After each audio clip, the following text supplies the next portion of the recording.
everyone? It's Ultimus, and today we are going to be looking at Talonclaw, Spirit of the Wild Gods. This is the Survival Hunter artifact weapon.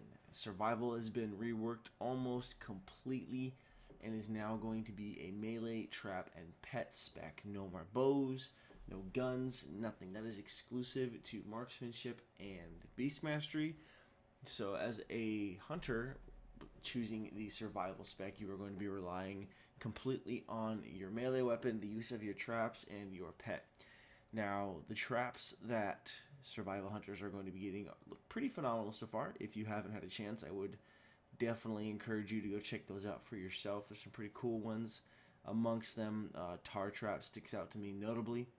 But we're seeing the return of some old school hunter abilities that have long since been removed. Those being Raptor Strike, Wing Clip, we're getting back Mongoose Bite, all those sorts of abilities. And so definitely some of the bigger changes coming to any class. We're looking at hunters for sure. Hunters, rogues, warlocks most definitely seem like they are getting the most attention and overhaul out of any other spec in class, it seems. So that being said, let's dive right in. First, let's take a look at our equip ability and our first ability here to make sure that they aren't the same. Equip ability states reduces the cooldown of exhilaration by 5 seconds each time you kill successfully. So every time you land a killing blow is the impression that I'm getting, your cooldown is going to be reduced by 5 seconds on your exhilaration ability. Now, for those of you that are unfamiliar what exhilaration is, exhilaration instantly heals you for 30% and your pet for 100% max health. So basically for every killing blow you land, you're going to get a 5-second cooldown reduction on exhilaration. So kind of gnarly. And of course that is just the equip effect, so you're going to get that baseline no matter what the moment you equip the weapon. Taking a look first and foremost at our intro ability, Fury of the Eagle strikes all enemies in a cone, dealing damage to them. This ability is empowered by stacks of Mongoose Bite. So right off the bat, we're getting an ability that you're going to want to use timed well around how many stacks of Mongoose Bite you're going to be able to stack up. Now, we've yet to determine how many stacks of Mongoose Bite we can get, but I would imagine it would be probably no more than 5. That usually tends to be where they cap stuff off for melee abilities. But it wouldn't surprise me if it sat around the 2 or 3 charge range. But who's to say? We'll have to see as we get closer to beta. Taking a look now at Sharpened Beak. Increases the damage of your Mongoose Bite by 3%, 6%, and 10%. Pretty straightforward. Hell Carver. Carve increases in damage by 3% for each target hit. So Carve, I believe, is your level 50 something ability where it's going to do a bunch of damage around you. And so this is going to increase that damage by 10% for each target hit. So again, not just wasting your AoE on 1 or 2 targets, although it would benefit. It's going to benefit even more if you get in those groups of 5, 6, 7, 8, maybe even 9, 10. So that should be kind of crazy.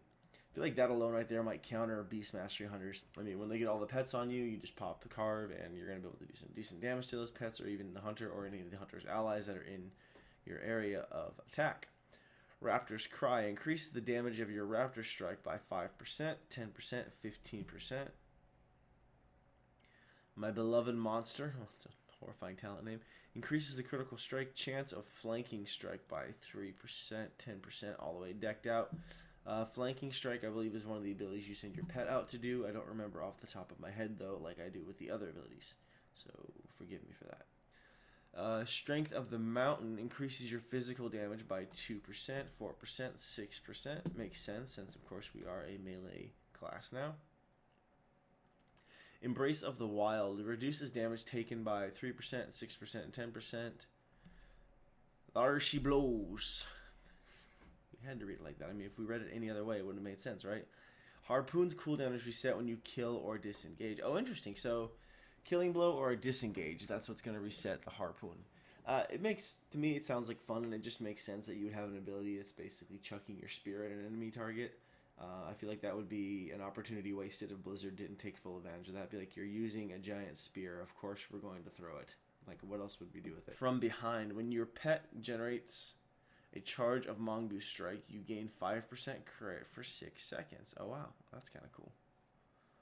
So increasing that synergy between hunter and pet, which is kind of cool. So, I mean, we knew this going into survival, but Beast Mastery wasn't going to be the only spec with emphasis on pet. It's going to be the superior pet spec, but it's nice to see that Blizzard hasn't completely neglected survival in favor of melee for, you know, to let like the hunter and the pet relationship fall behind. So it's kind of cool that they're still adding that synergy there, I think, personally. Exhilaration of Joy reduces the cooldown of Exhilaration by 5 seconds each time you kill successfully. See, okay, that doesn't make sense because that's the same as the equip effect. I wonder which of these is wrong. I'm going to go with the equip effect being wrong because this actually stacks up a decent amount. So this to me has got to be wrong. So I'm curious then what the equip effect will actually be. So my money's on equip effect being incorrectly text or what's the word I'm looking for? Why can't I think of this word? Tooltipped. There we go. And this is the accurate use of that text there with Exhilaration of Joy. That's where my money's at on that one.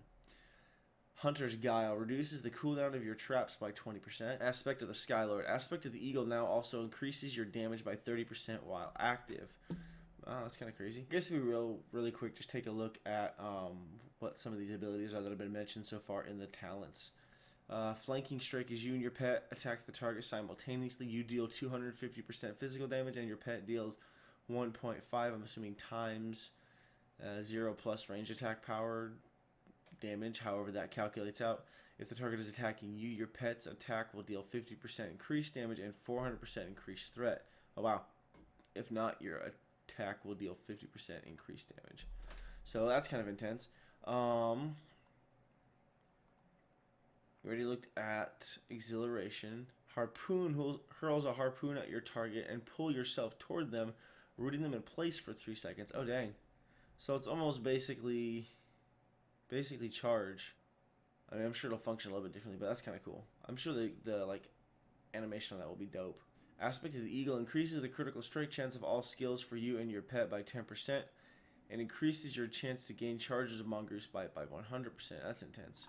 And then looking at Mongoose Bite in the initial tooltip and then getting down at the bottom, it says also grants Mongoose Fury, which increases the damage of further Mongoose Bites by 50% for 3.5 seconds or 3.50 seconds, stacking up to 6 times. I wonder if those are the stacks of Mongoose Bite that have been mentioned going through the tooltips and some of these talents. If so, 6 is definitely a lot more than I was expecting, so that's kind of crazy. And then Carve is a sweeping attack that strikes all enemies in front of you for 90% physical damage. So, I mean, lots of cool sounding abilities coming with Hunters. So, I mean, okay, so we're looking at that 10% buff to Flanking Strike, the one from you and your pet.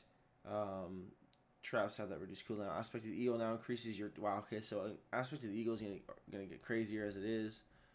Exhilaration is already good. The Harpoon, that's kind of cool. So it's almost like having a resetting your charge, basically, for There She Blows. Looking over here at Jagged Claws, increases the bleed damage of your laceration by up to 10%, fully decked out. And then Fluffy Go. Oh my goodness. Fluffy, not Fluffy. Increases the haste of your pet by 5%. Up to, okay, I'm sure that's a bug. It's probably going to be 5, 10, 15% there. Superior Trapper increases the size of your traps by 10%. Holy crap. That's actually kind of an interesting mechanic. Like, emphasizing the traps to a degree of to where now their area of effect or their area that is being triggered is increased by 10%. Just the size of your traps. That's crazy. Okay. Sounds kind of intimidating, but I can get behind it. Sounds like a fun mechanic for Hunters. And then last but not least, Hunter's Fortune. And please, for the love of God, let that actual icon stay the same. That's a fortune cookie. I want that to stay the same and actually make it into game. Harpoon applies on the trail a unique damage over time effect that deals damage over 12 seconds and is refreshed by auto attacks.